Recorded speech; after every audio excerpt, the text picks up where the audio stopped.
Beaucoup de gens souffrent d'apiphobie, la peur des abeilles. Peut-être parce qu'elles sont responsables de 3 ou 4 fois plus de décès que les serpents à sonnette. Pourtant, les médecins s'intéressent de plus en plus aux effets bénéfiques de leurs piqûres.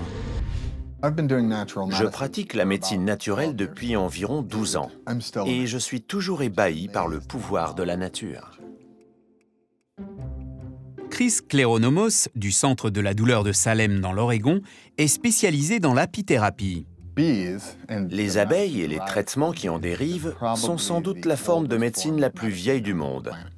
Elle est même représentée sur des peintures rupestres. C'est une thérapie très ancienne, encore largement pratiquée et très bien acceptée presque partout, sauf aux États-Unis.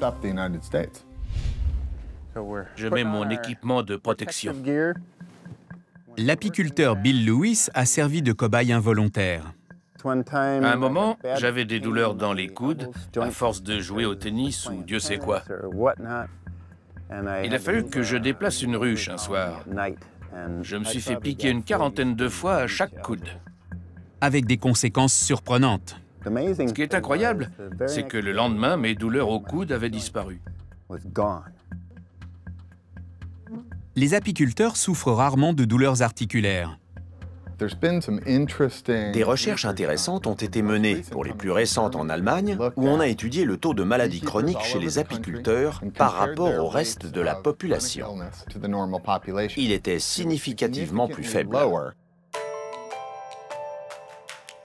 Une piqûre par jour, la santé toujours? J'ai plein d'abeilles là-haut. Qui sait? J'ai eu un appel d'une dame qui recherche des abeilles parce qu'elle a je ne sais quelle maladie. J'ai eu des clients atteints de sclérose en plaques et apparemment, les piqûres d'abeilles auraient des effets incroyables sur les symptômes.